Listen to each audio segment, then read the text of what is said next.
I got recruited by a team of 6 men that were a lot older than myself, and they wanted me to be their captain. And we decided that we wanted to win this challenge for our company in Switzerland. So we had to do a lot of steps. So then I announced that I was going to run a half marathon, and that's where my half marathon career then started. That's Beverly Asante Puschmann, and this is the Powerful Ladies Podcast.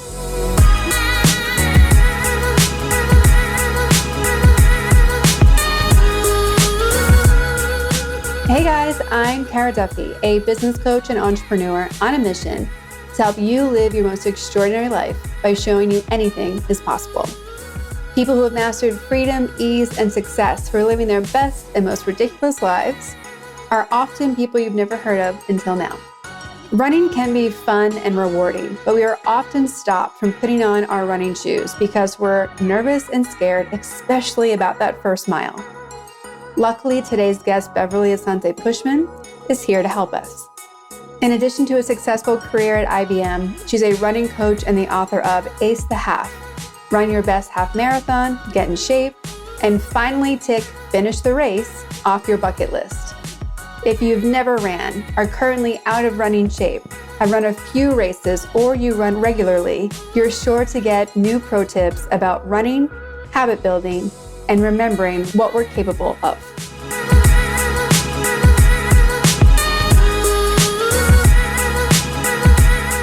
Welcome to the Powerful Ladies Podcast. Hi, Cara. Thank you. I'm really excited to be here.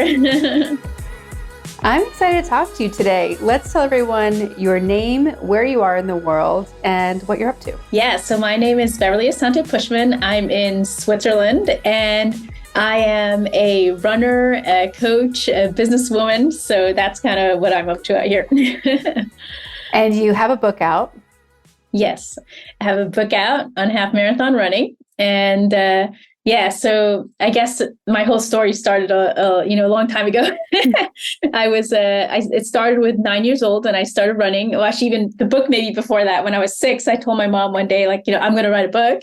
And I was basically, when I was 9, I started kind of running competitively. It was a thing where our sports teacher would take us down to the field, and she would have us run around this field. And I always wanted to get to the end first, and it was like a co-ed class, so I had to beat all the boys. And there's always one boy I couldn't beat.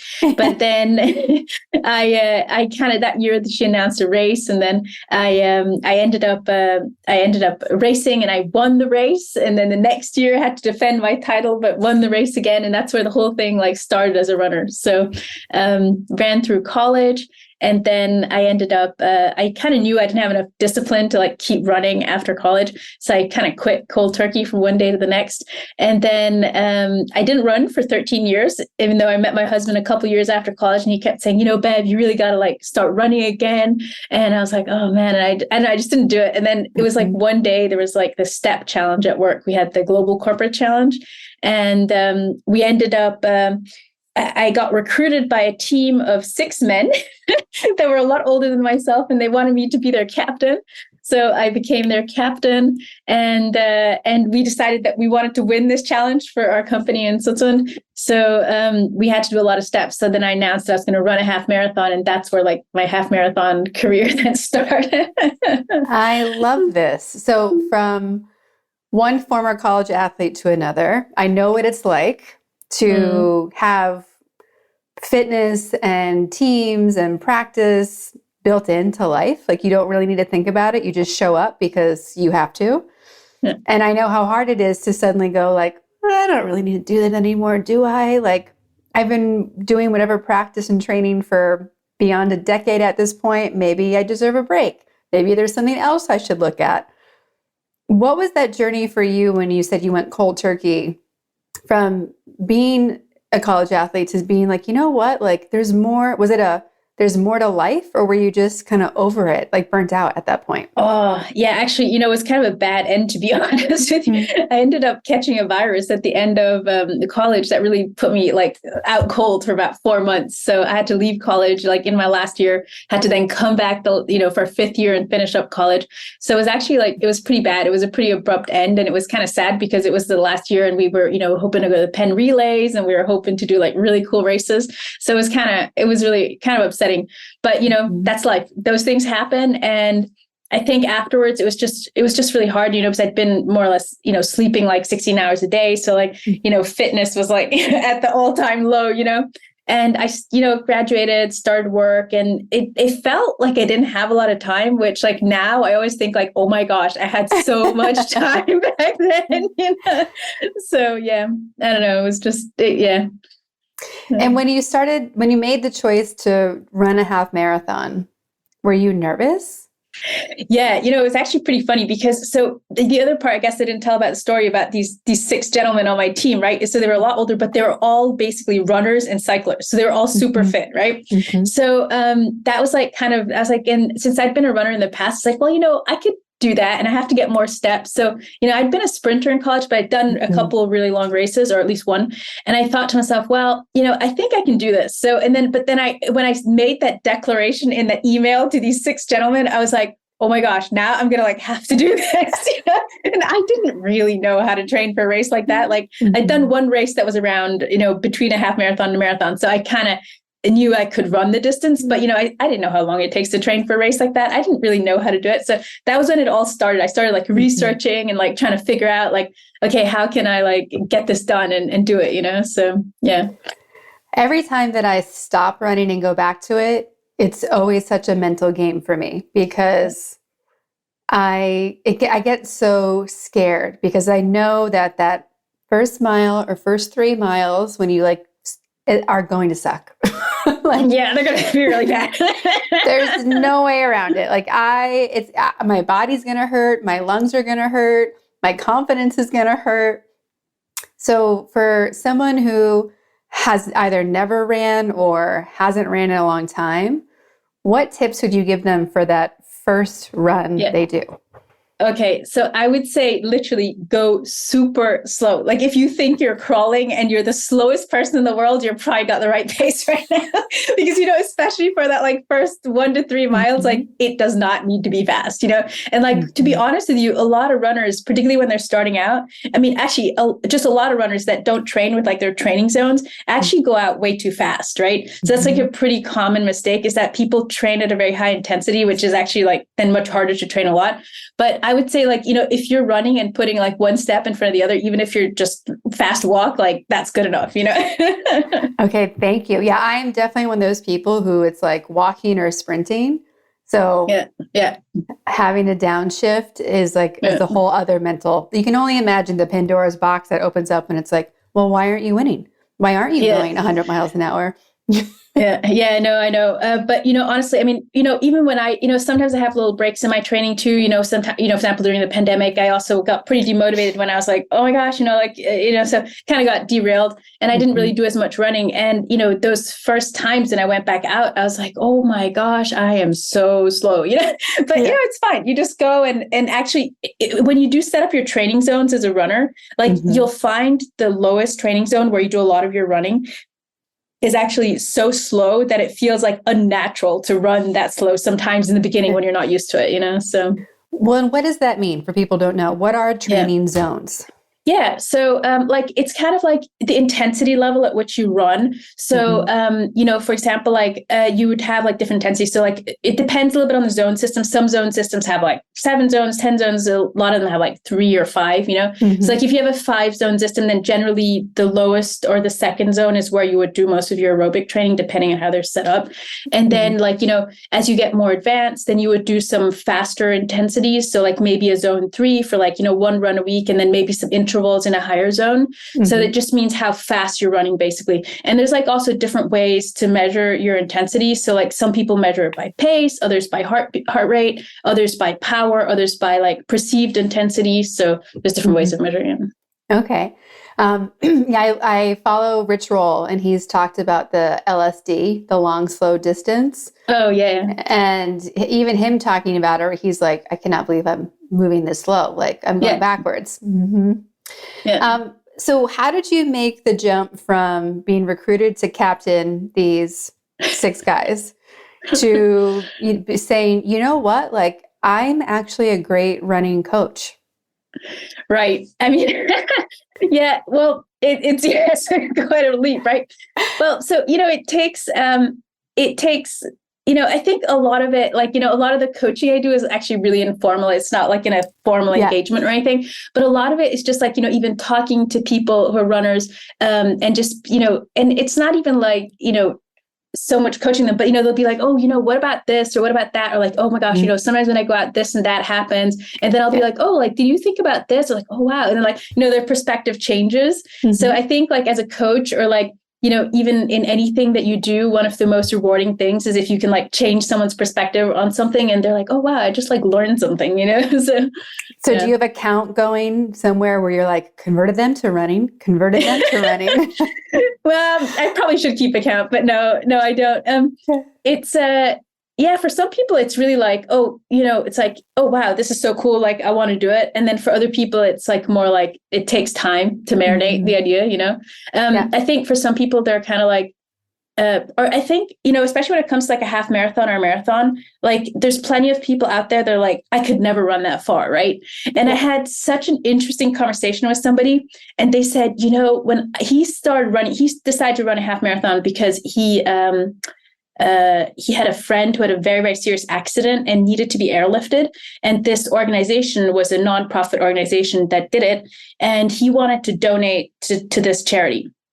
And so he said, Bev, I could like not even run to the nearest lamppost outside my house. Like that's, and I didn't think I could do this, but he wanted to donate. So he figured it out, helping someone realize that they can do it. They can do it. Yeah, exactly. Well, the human body is so amazing from the sense of how much, it's not a 50-50 mental to physical. It's usually a 90-10. I think it's like a 95-5 or, depending where in the race you are.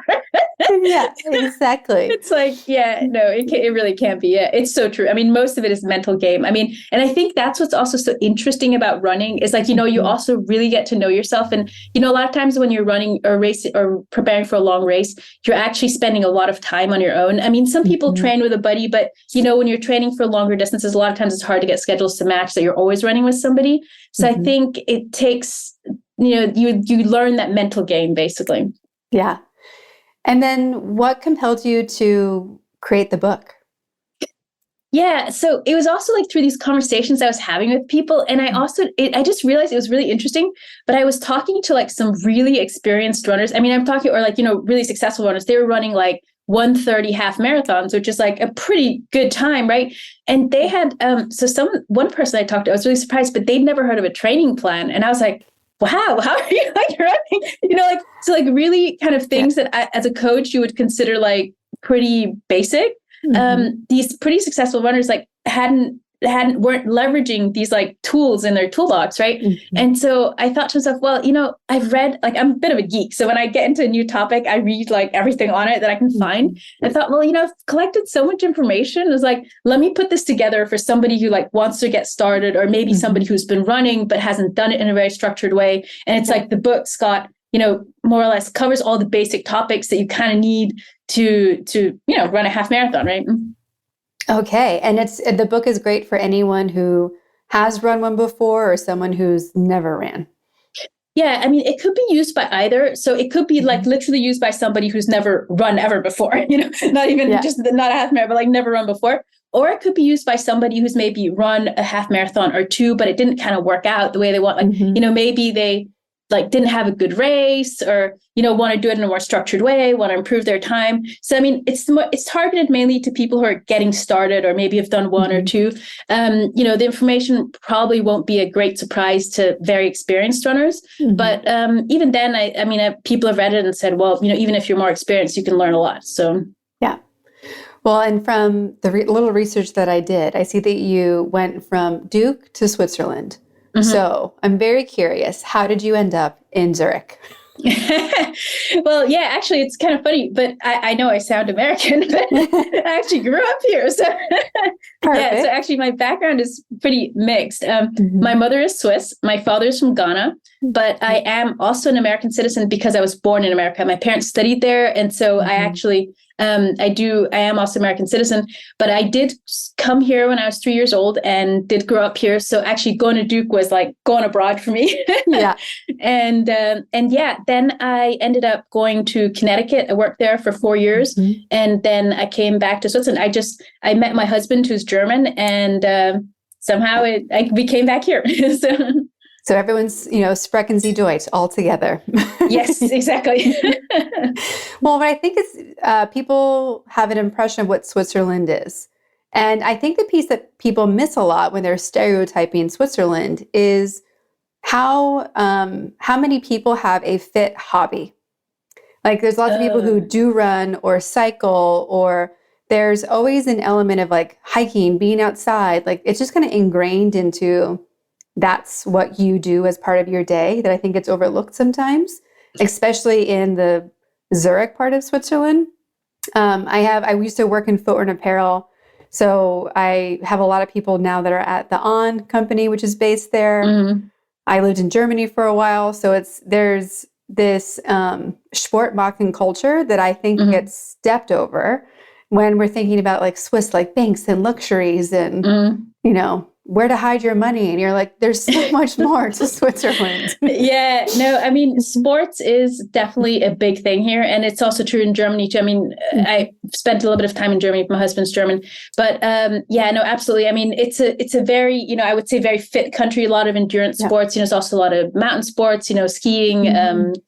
Cross-country skiing, and like all sorts of people really do enjoy doing sports here. And mm-hmm. we used to be, I think, some time ago, the skinniest Europeans, more or less. I don't know if that's still the case, but, we're getting a bit rounder here too. But, in general, mm-hmm. it's a relatively, fit country. Yeah. Yeah. How is that bred into the psyche? Like, is it something that starts through elementary school? Is it generational? Like, how was running and fitness introduced to you, where it became second nature? Wow, that's interesting. It's actually, I can't even speak. I don't even know because yes, mm-hmm. well, okay. So in school, in the public school, you have sports 2 times a week, normally in primary school. So they normally mm-hmm. do swimming and gym. Mm-hmm. And then even now, my son's like in 7th grade, they still do gym twice a week. So mm-hmm.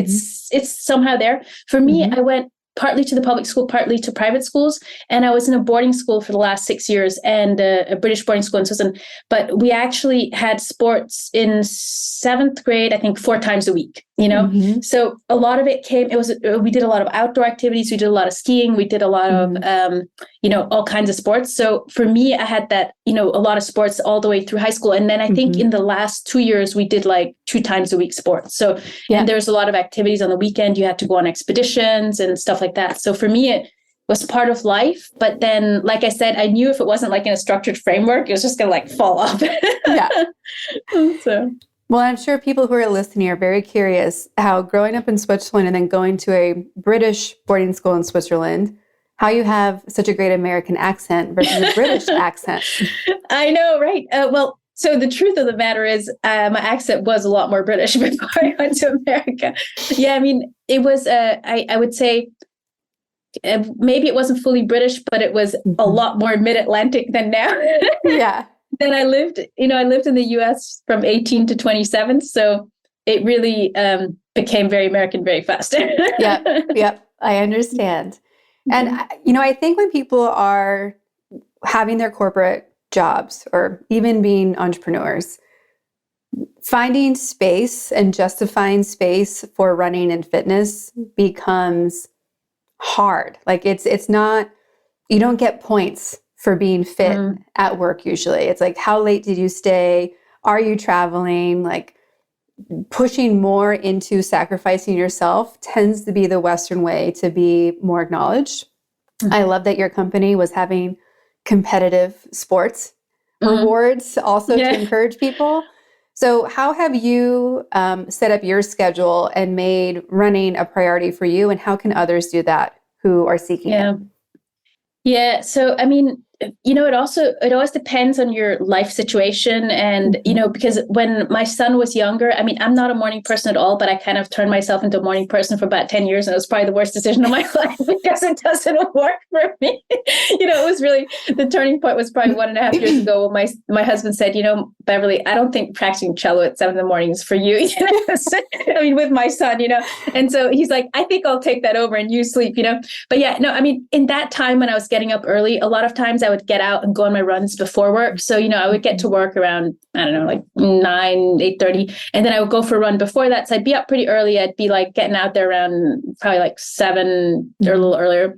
And, and I'd get like all these things done before 9 o'clock in the morning. And, now that doesn't really work for me anymore. So I tend to run over lunch. And then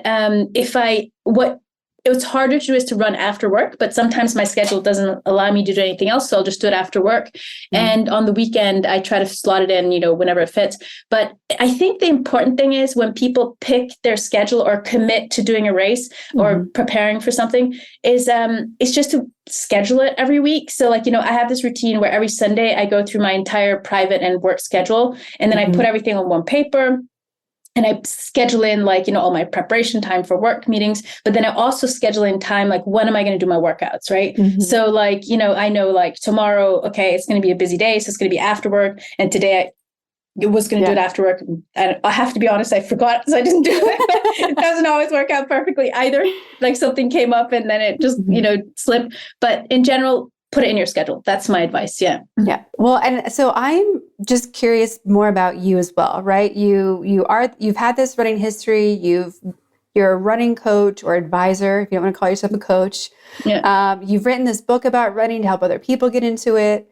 You've had a long and successful career as well. Like you're a mom, you're a wife, like you really have what seems like a well-rounded life. Where, what do you consider your biggest victories, and where are you what are you shooting for next? Okay. Wow. Biggest victories. That's really difficult.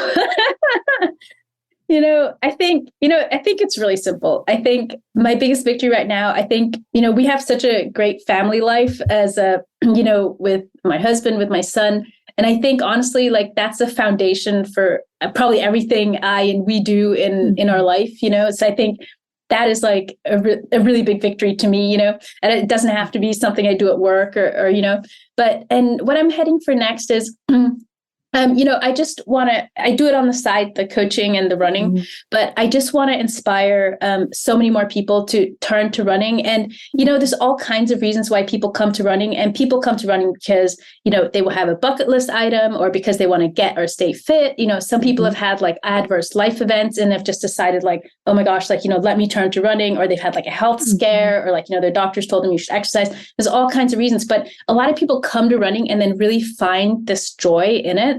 And I think that's like my goal. It's just to, get as many people running as possible and to find joy in it and find this, for me, when I run, it's like, I have to push myself to go out on a run as well. It's not like I'm like, oh my gosh, I'm going to go. Like, it still have to push myself every time, but when I come back, I feel so good. I come out of the shower and I'm like, wow, I feel good. And, you sleep well those nights and it feels so good, I know.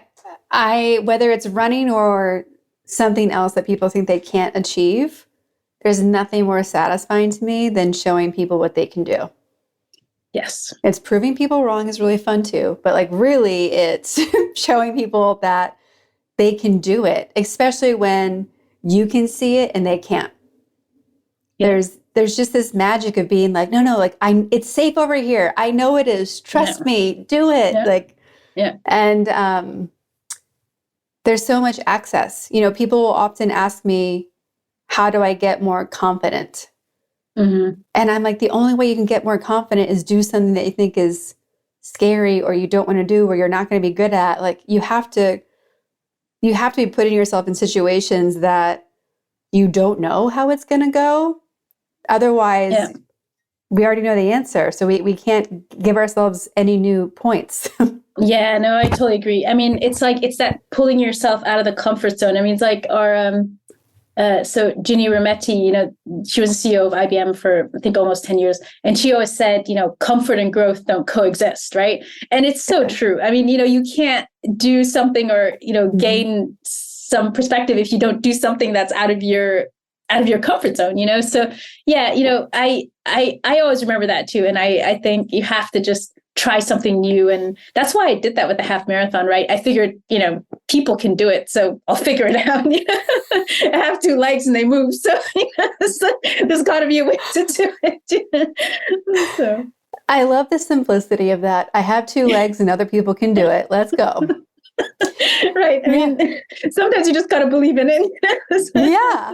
It really is the leap of faith of like humans can do this. So I'm a human. I can do it. Well, and especially I think we make marathons and half marathons and even a 5K. We make it so significant. Like we mentally we make it hard. Yeah. Like the half marathon's not over here like I'm scary. No, it's not changing. Yeah.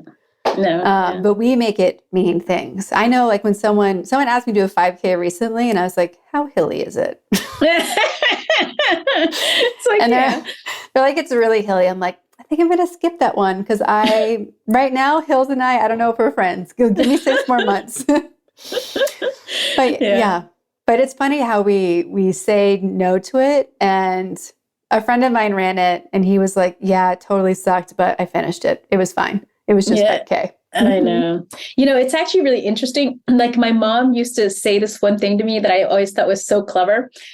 So, sometimes I'd come home and I wanted to get stuff right. And like, I would have to do this maybe task for school or something. And I was like, really like, Mom, I don't know how to do this. And I might even like break out in tears or whatever.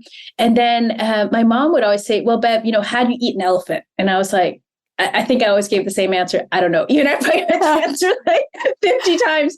And then she'd say, well, how do you eat an elephant? And I was like, I don't know. And then she'd say, it's very simple, Beverly, one bite at a time. It's like that. You get to a half marathon by running one step at a time. And the first day you go out on training, you're not going to go for a 20K run or a 13K run. Like it's going to be a lot shorter. So you build up and that's why it's not really as scary. It's like always that I tell people when they say, well, I'm not fit enough, to say, well, start with a couch to 5K. You're running like 60 seconds in your first run, so, and you build up from there, right? So there's a really great habit book that I read recently, the name of which I'm not remembering at the moment, so I'll put it in the show notes. But the guy said, if you want to start a new habit, you have to give yourself a ceiling.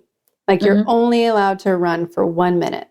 And after you've done a week of 1 minute, you're allowed to go to 5 minutes. And I think it's similar to the run in your zone 2 idea of like you can't push yourself. And because you can't push yourself, it's like this frustration of like, it's psychologically saying, well, I can do more. Why am I not just doing more? And because you can't until you've proven you can do the consistency, then you are allowed to step into like wanting to do more. Because nobody, like you said, nobody wants to run in the moment. Yeah. And so if you're only allowed to run to the lamppost for a week, you'll be like, well, I can do that. Exactly. No, I think it's true. You got to set yourself, it's good to stretch yourself, but also set yourself goals that you can reach, right? Something, and that's actually really clever. I'd never thought about it that way, but I can imagine that could be quite motivating if you cap yourself at the top end, if it's a really manageable goal, because then you're like, well, now I can't. And then next year you want to do more, So. Yeah. Well, and it's similar to, have you heard of the 75 Hard Challenge? Sounds familiar, but I can't remember. An entrepreneur created it where for 75 days, there's 5 things that you have to do. You have to exercise twice for a minimum of 45 minutes. One has to be outside. And then you have to stick to whatever diet you choose. You have to read 10 pages of a book. You have to drink a gallon of water. There's no alcohol. So those are the things for 75 days. And if you miss one, you have to start back at 0. Wow. And okay. It's I did it last year. It sounds way harder than it is because most of us are doing some of those things already. So, and like reading 10 pages, even if you're a slow reader, it doesn't actually take that long. Drinking the gallon of water, like, and even the giving up alcohol was actually the easiest part because you just didn't have to do something. Yeah, exactly. It was the last thing to do. Yes. Yeah. But even with that, of like having it set up and like, can I do it for this amount of time? It was really interesting seeing the consistency, because I think we get this idea in our heads that we have to work out for 2 hours a day. Otherwise we're not going to be fit. And it's like, yeah, but if you do 5 minutes of core for 365 days. Yeah, that's a lot. That's a lot. Yeah, like I know. We don't let ourselves count these micro consistency moments as great habits that actually stay. Yeah. No, it's really interesting. And also like doing things, I think every day is almost easier than doing them on alternate days. Because for example, like I tend to run 5 times a week. But what I actually find the worst is Monday when I don't run, because then I feel like I really want to run on Monday. And then by the time it gets to Tuesday, I'm like, I wanted to run yesterday, not today. So it's like actually harder to take a day off because it feels like you're breaking the chain, and like if you talk about streaking, then it's like doing it every day. And so I feel like if it's every day, on the other hand, I have to admit, I think there's like people that are like super disciplined and can do things like regularly every day. I'm like more the kind of person that would like do all of it at once and then not for the next month. Yes. Like I'm not so good at like every day a little bit, but I had to learn that. And I not perfect at it, but I tried to. Yeah. I'm not either. And there's actually a great book. I have it behind me. Let me see if I can grab it without my headphones falling off. Okay. Better Than Before by Gretchen Rubin. Okay. She's also the author of The Happiness Project, which is a great book. Yeah. But this book is so interesting because it goes into all the different types of people we might be from a habit perspective, like spender, saver, consistent versus like, do you need it to be, are you an all-nothing person? Or are you a moderation person? I like the idea of consistent everyday discipline. And then I do it for a while and I'm like, this is boring. Yeah. So it's like this flow. Like even like I have a love-hate relationship even with like, should I eat breads or not? Yeah. I'm like, well, when I'm in Europe, I'm not going to say no to bread or wine because it's really good there. But do I need it every day? No. Yeah. So it's like I'm trying to figure out for myself like how to play the 80% of the time game and see if it actually works versus every day. I'll come back and let you know. So I'm curious if that's like the 5 times a week training versus the 7. Well, I even heard an idea recently where instead of saying like, I'm going to work out Monday, Wednesday, Friday, Saturday, like, which a lot of people will pick, like you said, the alternating days. Yeah. That you just say, I have to work out 5 days a week. And you can either start on Monday or you can start later, but like so you choose. Is it 5 times in a row or is it 5 times when like you have to decide? Or if it's like you have to get 5 workouts in. So if you don't do it till Saturday, looks like you're going to do 5 that day. Yeah, I mean, that might work for some types of fitness, but for example, especially with running where you sometimes have really hard running days, then you kind of need a break every so often because also like if you let's say did all of it on one day, you'd be in trouble. Oh yeah. You'd be doing like intervals, a long run, tempo run, and some easy runs. You'd be at it for a while. That's like shin splint city. Yeah, shin splint city. Yeah, it would certainly not be a particularly good idea, I would say. No. So many people are also talking now about how important like strength training is, and as well as mental training with a meditation practice or something. What else do you incorporate into your, running routine in quotes? Because I'm sure it's more than just running. Like you mentioned, you schedule it. So that's one habit. Like what else is in that routine for you? Okay. So now you've asked me a question. So you caught me here because I have to admit, I'm really, really lucky. I don't get injured when I run. I've had very, very few injuries. I have had the one or the other, but really few. And so I can get away. I know myself pretty well. And when I have anything, I stop immediately. But no, I can get away without doing a whole bunch of other stuff, right? But, this works for some people. And for many people, it doesn't work, right? Yeah. But so if I was really going to do everything that I was supposed to do, then I'd be stretching and rolling and doing my core routines as well, right? And so sometimes when I'm really like preparing for a race and I want to do really well, then I will do the strength training. But it does, I think a lot of runners find like they like to run and they don't like all the other stuff, So actually enjoy it, but I just find it's a lot of time commitment. So like, you're already spending quite a lot of time running because if you're preparing for a race, you might be running, if you're being a bit more competitive, maybe anywhere from 6 upwards hours. I mean, when it gets really towards the end of training. So then trying to fit in like, core training and stretching. It seems like a lot, even though it would be very beneficial. But, I know for some people it's essential, right? Because, for example, my husband, he's a bit injury prone and he says, I only run every other day, maximum 3 times a week. But he definitely always rolls. He always stretches. He's doing all his, muscle routines and everything. But so for some people, they can get away with it. It's not particularly advisable necessarily, but I'll be honest. That's what I'm doing most of the time as well. Yeah. And how have you approached fitness as a family? Like, do you guys go out on family runs? Is it everyone's like, okay, we're all leaving the house. Everyone figure out your sport. Bye.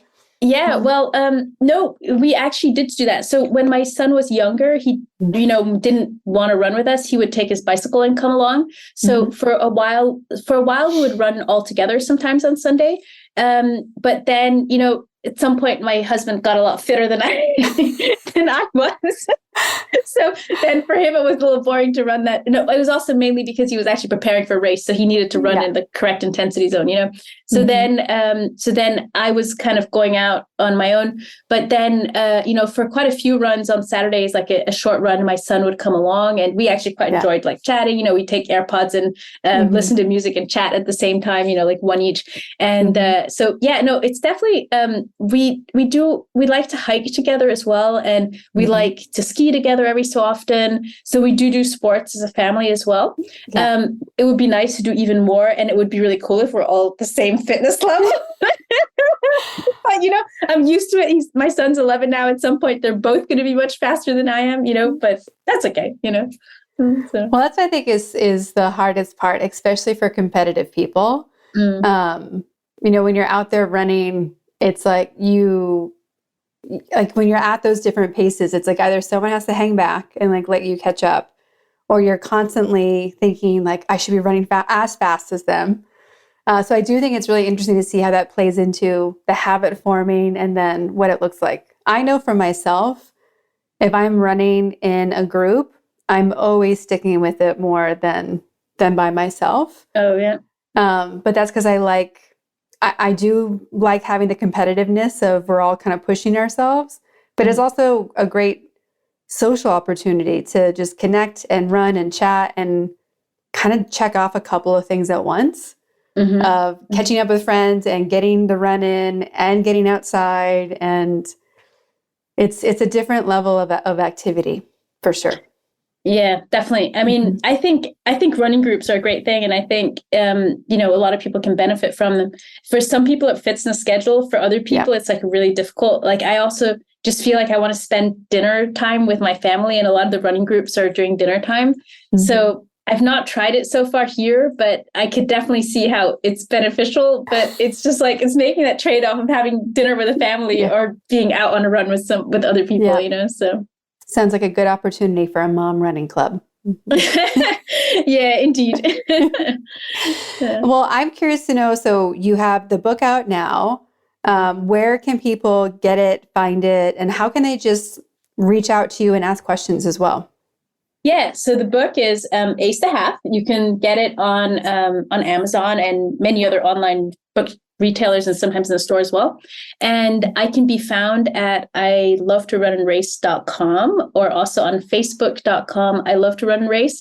So you can find me in those two places. And if you want to ask questions, I also have a contact form on my website, so you can reach out to me there. And I absolutely reply to all comments and questions I get. So I'm happy to hear from you. I also have for people that are interested, there's like a little quiz on my website, so you can find out how ready you are to run a half marathon if you're interested. And otherwise, if you just want to hear from me every so often, you can sign up to my newsletter and hear from me there. I love that. Well, being the powerful runner and career woman and mother and wife that you are, what does powerful mean to you? And does the definition change when it's next to the word ladies? Wow. Okay. Powerful. Okay. So I think powerful for me, in my definition, like I'm a person that likes to change things and I like to change them for the better. So I think, I feel the most powerful when I've been able to create change and make change and change something for the better. I think that's what powerful is to me. And in terms of ladies, I mean, I really like, what's been happening with women kind of getting, I wouldn't say more power, but getting a bit more equal, in the workplace, but also just, I see a lot of positive movements. And so actually this is like a very good combination. I see so many powerful women out there, and, people can be powerful in so many ways, and it's just nice to see that people are finding their power. Yes. Well, we ask everyone on the podcast where you put yourself on the powerful ladies scale. If 0 is average everyday human and 10 is the most powerful lady you can imagine, where would you rank yourself today and on average? Oh, today and on average. Wow. Yeah. So, I think, okay, so maybe I'll answer it differently. I'll say when I really get a lot done and I change things, that I could say I feel very powerful and I'm at a 10, right? So where do I feel on average?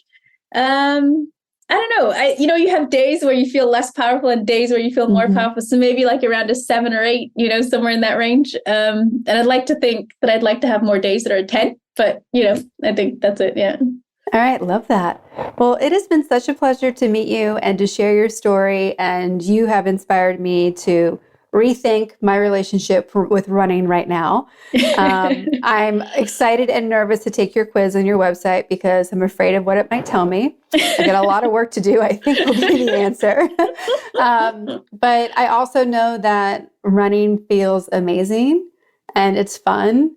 And because of running, I've got to see some amazing places in the world. So there's so much that it can give to you. There was a man I had the pleasure of meeting recently who's retired. And he said, you know what? The game I'm playing now is how can I be fully physically independent at 95?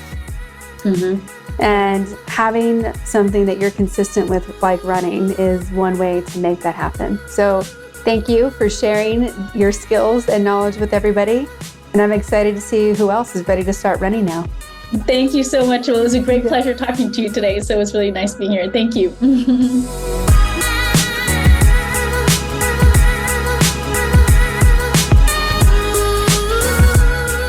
All the links to connect with Beverly and her book, Ace the Half, are in our show notes at thepowerfulladies.com.